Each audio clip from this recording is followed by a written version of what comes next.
Você acredita que é possível ir além do pair e programar em mais de 3, 4 ou até mais pessoas? E que ainda é possível ser produtivo fazendo esse tipo de prática, tanto presencial quanto remoto? Seja muito bem-vindo, bem-vinda, bem-vinde. Eu sou Leonardo Cobos e você está no Código Natural. Eu separei aqui um conteúdo para poder estar apresentando o que é essa prática. Então aqui você vai encontrar de onde surgiu, como é que funciona, quais são as principais características dessa dinâmica, tá? É um vídeo que talvez fique um pouquinho longo, mas eu também estou querendo trazer mais dicas de mob programming, ir mais focado em cada ponto, né, do mob, mas esse vídeo tem um caráter introdutório, então bora lá pro vídeo? E de onde surgiu o mob programming, né? Da onde que nasceu isso, da onde que veio? A gente pode entender que o mob programming, a base dele é o pair, né? Então essa experiência de a gente estar programando em várias pessoas a mesma atividade, né? Fazendo ela ao mesmo tempo naquele momento, começou a aparecer ali. Quando nasceu talvez o pair programming, a gente pode implicar que nasceu o mob também. Não é a mesma coisa, mas existe muitas similaridades e dá pra gente pegar muita coisa do pair no mob e vice-versa. Se a gente ir um pouquinho nas referências, o termo mob programming ele foi primeiramente citado na comunidade do Extreme Programming lá em 2003 e ele foi citado por um cara chamado Moses Homan. E na época ele foi usado esse termo para descrever tipo uma refatoração de código em grupo que a galera estava fazendo naquele momento, né? Então a gente pode entender ali que no começo dos anos 2000 ali começou a vir muito a popularização da web, a gente começou a ter mais sites, as aplicações começaram a ficar mais complexas e a gente pode, como é difícil lidar com tanta informação, né, essas práticas elas talvez começaram a ficar mais comum, dada a complexidade dos sistemas que estavam surgindo naquele momento, né? Apesar disso tudo, o pair ele não se tornou tão popular nos anos seguintes. A prática mesmo assim na TI mesmo que ficou bem popular foi o pair, né? Eu acho que é difícil a gente encontrar um ambiente TI que não se fala em pair programming. É muito porque o pair é muito mais prático fazer, né? Precisa só de duas pessoas. E também porque, se a gente pensar ali nos anos 2003, 2005, a gente tá falando de monitor tubão, né? A gente tá falando de estações de trabalho talvez não tão práticas. O ambiente corporativo era bem diferente do que é hoje, né? A TI não era tão popular, metodologias ágeis estavam nascendo, então é até difícil explicar para um gestor, né, como é que a gente vai botar várias pessoas para programar ao mesmo tempo, né? Dá uma sensação de improdutividade se a gente olhar na gestão antiga. Mas o termo ele passou a ser, começando a ser citado em palestras, etc. Principalmente ali em 2013, com o Woody. Ele começou a trazer bastante talk, falando da experiência que ele tinha no time dele. Ele falou que ele tinha um time ali por volta de 8 pessoas, que ele estava fazendo o mob, fazendo todo mundo trabalhando junto ao mesmo tempo. E ele estava tendo resultados muito bons. E ele, desde aquela época, vem trazendo muitas talks, trazendo muito conteúdo bacana. Até vou deixar as talks deles aqui nos comentários para você se aprofundar. E são talks muito da hora, tá, pessoal? É muito bacana saber que tem gente fazendo isso e tá dando certo. Talvez demorou tanto pro mob ser mais popular ainda, porque se lá nos anos 2000 a programação começou a ficar um pouco mais complexa, né, com sites, com back-end, front-end, hoje em dia ela é muito mais, né, a gente às vezes fala de um sistema, a gente tá falando de vários microserviços, vários sistemas diferentes integrados com domínios de negócio diferentes. Tá cada vez mais difícil ter uma pessoa que consegue responder por tudo, assim, dentro de um ambiente de desenvolvimento. Eu acredito que o aumento da complexidade das tecnologias também tá tendo que fazer a gente se reinventar e trazer novas formas de trabalhar. Então talvez por isso o mob demorou tanto tempo, né, para começar a ser citado e ter times fazendo com sucesso. E como é que funciona o mob? Ele é uma prática, precisa ser 3 ou mais desenvolvedores, tá? 2 pessoas é pair, né? Mas então vamos focar aqui que é mais de 3 pessoas, né? Dentro de um ambiente presencial, se tem uma empresa que já faz isso com prática, provavelmente já tem umas estações de trabalho mais preparadas, com monitorzões, vários teclados ali, um espaço para poder fazer isso, né? Não dá para, assim, até dá para a gente tentar fazer a nossa mesa de trabalho, mas fica um pouquinho ruim, né? A nossa mesa de trabalho não é preparada para um grupo de pessoas, né? Preparada para uma pessoa, né? Mas também dá para fazer muito bem numa sala de reunião que tem um monitor bem grande ou um projetor e que a gente tenha um tipo de isolamento ali que as pessoas consigam ficar naquele ambiente focado naquele tema. E a prática mais ou menos tem esses monitor grandes, né? Porque o time não necessariamente fica todo mundo ali grudado na tela, né? Se a gente quiser fazer aqui um paralelo, assim, uma analogia, a gente pode pensar mais ou menos como uma stream para um grupo de pessoas. Então tem uma pessoa ali que fica meio que controlando ali a tela e o pessoal fica olhando a tela, discutindo as ideias e vendo elas acontecendo guiada por quem está ali controlando a máquina naquele momento. A gente meio que apresenta o que está sendo feito pro grupo, o grupo vai discutindo e essas coisas vão sendo refletidas na tela. Como a gente está em tempo de pandemia, o mob também pode ser feito em videoconferência, né? Qualquer aplicativo de tipo Zoom, Google Meet, que a gente consiga colocar todo mundo numa mesma sala ali, que a gente consiga estar todo mundo falando junto e alguém consiga compartilhar a tela, né, e receber os inputs e ir streamando isso. A gente também vai ter uma experiência de mob exatamente como no presencial, né? Lógico, né? Dadas as devidas diferenças de ter um contato humano ali na hora e estar numa call. A gente consegue executar o mob tão bem no presencial quanto no remoto, graças às ferramentas. E agora, o que é uma sessão de mob? Mas a gente precisa no mob, muito mais às vezes que no pair, garantir que algumas coisas aconteçam, tá? A gente pode entender que ele é uma dinâmica e ele precisa acontecer de uma maneira, tá, gente? Senão a experiência é frustrante. Então tem que seguir umas ideias aqui para que o negócio flua corretamente, tá? Como é que a gente se organiza isso? A interação ela precisa ser bem síncrona e um computador por vez e todo mundo focado naquela tela, naquela atividade, tá todo mundo ali junto. Então a gente pode pensar aqui que é um foco extremo do time, né? O time todo tá vendo uma coisa. Se ainda tá meio estranho entender, pensa quando a gente tem um problema em produção e aí rola aquela famosa war room, né? Sala de guerra. Vai todo mundo pra uma sala e às vezes tem alguém compartilhando a tela lá e tá todo mundo naquela mesa lá discutindo ideias do que pode estar dando problema em produção. O mob é quase isso, só que em vez de ser uma parada de problema de produção, é uma atividade normal. Mas para o mob acontecer legal, pessoal, a gente precisa entender que durante a sessão a gente precisa ter duas funções principais no mob. Uma executada por quem está guiando a tela naquele momento, então é sempre uma pessoa que vai estar mexendo no computador. Geralmente é chamado de driver, typist, digitador ou navegador. Vocês vão encontrar vários nomes para isso, tá? Mas o mais importante é entender que essa pessoa ela vai ficar responsável por receber as ideias do grupo e materializar elas no computador, tá?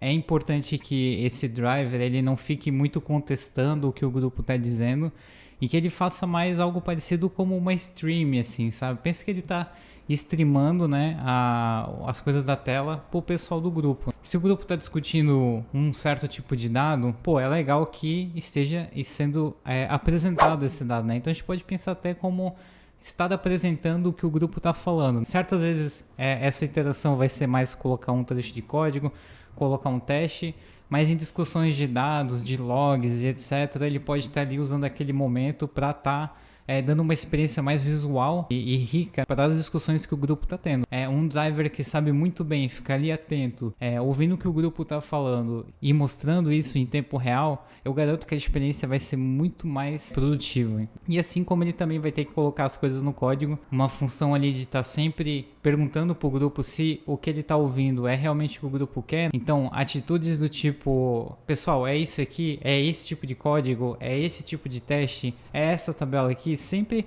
o driver vai estar ali pedindo informação do grupo para estar podendo apresentar melhor o que está sendo discutido, tá? Então quanto mais fizer isso, melhor o driver vai ser e mais rica vai ser a experiência para o mob. A outra função é dos navigators, crowd, rest of the mob, então pode ser plateia, pode ser grupo, time, enfim, navegadores, também são vários termos para isso, tá? A galera que fica de fora, ela vai estar ali meio que dando as orientações pro driver de como aquilo tem que ser seguido.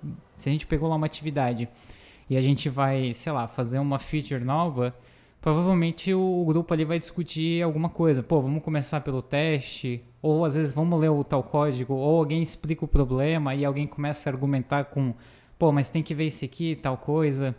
Ou se é um tipo de discovery ali, alguém fala, eu peguei esse link aqui, coloca aí na tela.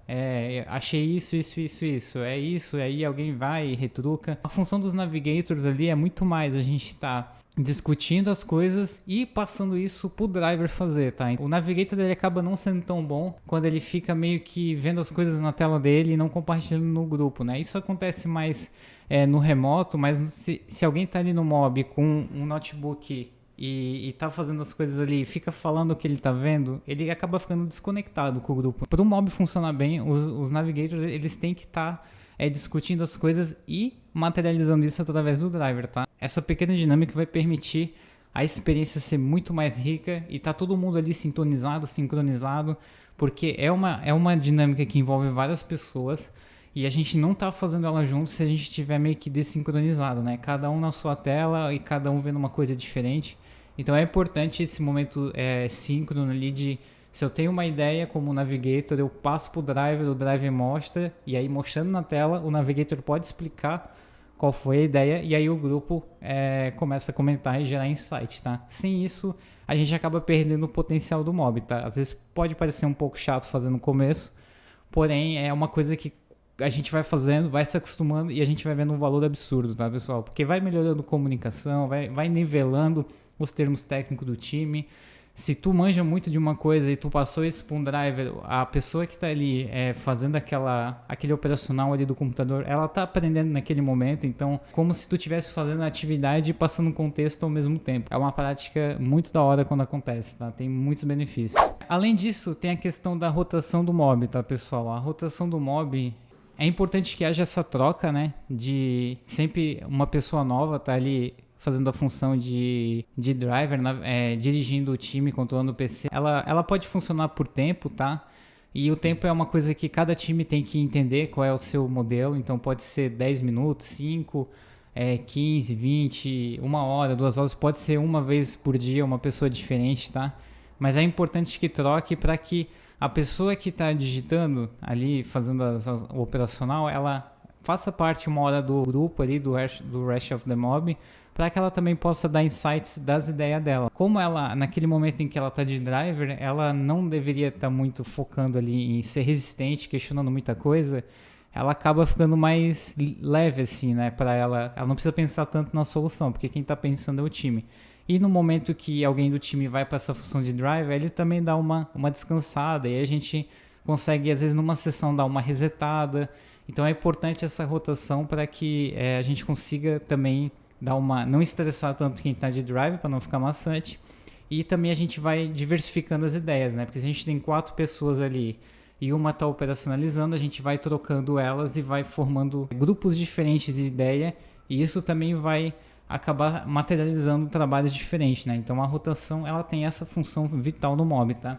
E também é importante para essa prática funcionar, é importante no final ou em algum momento a gente está fazendo uma rodada de feedback sobre o que está dando certo, o que não está dando certo, mas focado no mob, tá? Então, se uma pessoa ficou muito tempo de drive, ela poderia estar dizendo isso, pô, fiquei muito tempo aqui, eu fiquei cansado, ou enfim, qualquer coisa ali, sei lá, quando a gente vai mexer naquela coisa não é boa. Então é importante essas rodadas de feedback para que a experiência continue melhorando, tá? Se não tiver a rodada de feedback, talvez as pessoas vão acabar se desengajando, tá? Então, se você for praticar mob, ter essas sessões, sempre reserva um tempo, ou não precisa ser todo dia, tá? Talvez no começo seja mais feedbacks para encaixar, mas é sempre bom a gente estar pensando em um momento ali, a gente está revisando o que a gente está fazendo e se é o que a gente gosta, tá? Sem isso também o mob não vai estar melhorando muito, então mega importante esse ponto. E por que existe essa diferença entre pair e mob? A gente precisa entender que a complexidade de comunicação ela aumenta pra caramba de 2 para 3 pessoas, tá? Apesar de não parecer tanto, e como o mob adere 3, 4, 5 até mais pessoas, essa questão da comunicação ela fica bem importante. No pair a gente não precisa se pegar tanto na questão do driver e navigator, às vezes dá para fazer um pair bom com cada um no seu PC, tá? Mas no mob acaba não funcionando porque vai gerar desfoque, vai gerar qualquer coisa, então é importante a gente entender essa diferença. Também que o mob ele é uma dinâmica que ele preza mais pelo contexto excessivo, né? A gente ganha muito mais contexto no mob do que tentar fazer uma atividade ali em dupla e tentar fazer ela rapidinho. Dado a questão da comunicação e desse contexto excessivo, a gente pode entender que o mob ele se diferencia do pair por esses 2 pontos. Lógico que todas as questões mecânicas ali, operacionais do momento. E qual é o limite máximo de pessoas no mob? Pô, já que dá pra fazer mais de 3, dá pra fazer com 100 pessoas, com 200, né? Pode ser feita com quantas quiser, tá, pessoal? Mas existe um consenso, e até coisas que eu já pratiquei, que o número ideal é ali entre 4 e 6 pessoas. 6 já sendo bastante, tá? E isso também pode variar de time para time, de situação para situação. Eu já tive mobs com 8 pessoas que deu super certo, porque era um cenário específico, tá? Então, é uma questão que a gente precisa estar sempre ponderando ali, analisando, para decidir qual é o tamanho ideal do mob, tá? Se tiver vários sistemas integrados, né, mais pessoas trabalhassem com mob de 7, 10 pessoas, pode ser bom porque Se a gente vai falando assim de 10, 20 microserviços de várias bases diferentes, não necessariamente as 10 pessoas vão ser extremamente participativas no mob, mas em cada momento em que chegar o ponto crucial, que cada um tem o seu contexto, essa pessoa vai estar ali disponível e vai estar podendo acelerar a atividade, tá? O que a gente ganha com muitas pessoas no mob, né? Pô, e se eu quiser fazer um mob com mais de 10 pessoas? A única coisa que a gente vai ganhar é passagem de contexto, porque eventualmente não vai todo mundo conseguir participar, tá? Pensa quando uma empresa faz uma reunião lá para passar, sei lá, um monte de ideia para os times, para a empresa inteira, fazer alinhamento. Às vezes é tipo 2, 3 pessoas que estão falando ali, apresentando o conteúdo, e tem 200 pessoas vendo. Essas 200 pessoas que estão vendo, mesmo quando abre espaço para pergunta, nem todas elas participam. Mas a gente garante que foi passado o contexto. Então, quando a gente faz, se a gente quiser pensar num mob gigante, a única coisa que a gente vai ganhar é mais pessoas tendo contexto, e se eventualmente as pessoas começarem a sair do mob, sempre vai ter bastante gente lá para estar ajudando. Então essa é meio que a ideia de ter muitas pessoas no mob. E agora, pra gente concluir esse vídeo aqui de mob, eu já pratiquei mob, eu tive resultados fantásticos, tá? Eu concordo assim que entre 4 e 6 pessoas ali é um número ideal, tá? Fica bem legal de fazer o mob, principalmente quando tu faz bastante vezes, vai ficando um negócio muito da hora, vai ficando fluido, vai divertido, vai ficando, dá uma experiência muito melhor de trabalho do que ficar sozinho. Olhando para uma tela e sei lá, cara, se isolando. E, tipo, a gente é pessoas colaborativas, então o mob ele ajuda em um monte de coisa nesse quesito. Ter metodologias ágeis vai ajudar pra caramba a fazer o mob, tá? Então se a empresa ainda não adota metodologias ágeis, num ambiente meio aberto a discussões, que a gente consiga dar feedback para as pessoas, ter um ambiente seguro, vai dificultar fazer o mob. Não é uma prática fácil de fazer, porque a gente ainda vive num ambiente que tem muitos programadores individualistas, muita gente que acha que consegue resolver tudo sozinho. Então a gente precisa mudar esse mindset nosso de como profissional. O individualismo aqui, o ego, essas coisas tudo ferem muito o mob, tá? E a gente é estimulado a um monte às vezes, né? Tipo, fazer entrega sozinho, ser o herói. E é uma coisa que o mob, ter uma pessoa muito individualista no mob às vezes acaba não ajudando muito, porque a dinâmica exige colaboração de todo mundo, certo? E também, né, porque não tem mais como a gente absorver tudo sozinho. Já tem muito dado aí que mostra que é produzido mais conhecimento do que a gente consegue absorver. Então a gente precisa mudar o nosso mindset como programador para que a gente possa trabalhar de maneiras mais inteligentes. Vários tipos de situações requerem dinâmicas também diferentes no mob, tá, pessoal? Atividade que ninguém sabe como resolver, a gente precisa usar algumas dinâmicas ali específicas para resolver. Atividades em que tem, por exemplo, um programador sênior e o resto é tudo júnior, também é uma dinâmica diferente.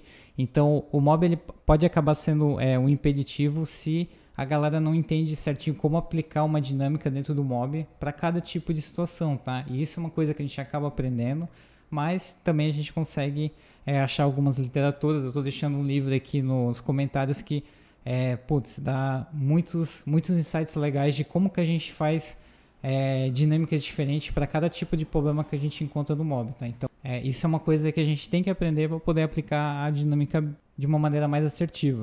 E para finalizar esse vídeo aqui, galera, se você gostou do conteúdo, deixa seu like aí, comenta nos comentários se você já conhecia Mob Programming, se tem vontade de fazer. Se tiver qualquer dúvida também coloca aí que a gente vai estar muito feliz em responder seu comentário, tá? Deixa sua inscrição aqui no canal, a gente está querendo muito trazer mais vídeos relacionados a mob também, a soft skill e etc. A sua inscrição é muito importante para a gente poder estar continuando esse tipo de conteúdo aqui. E do mais, é isso aí, galera. Valeu aí.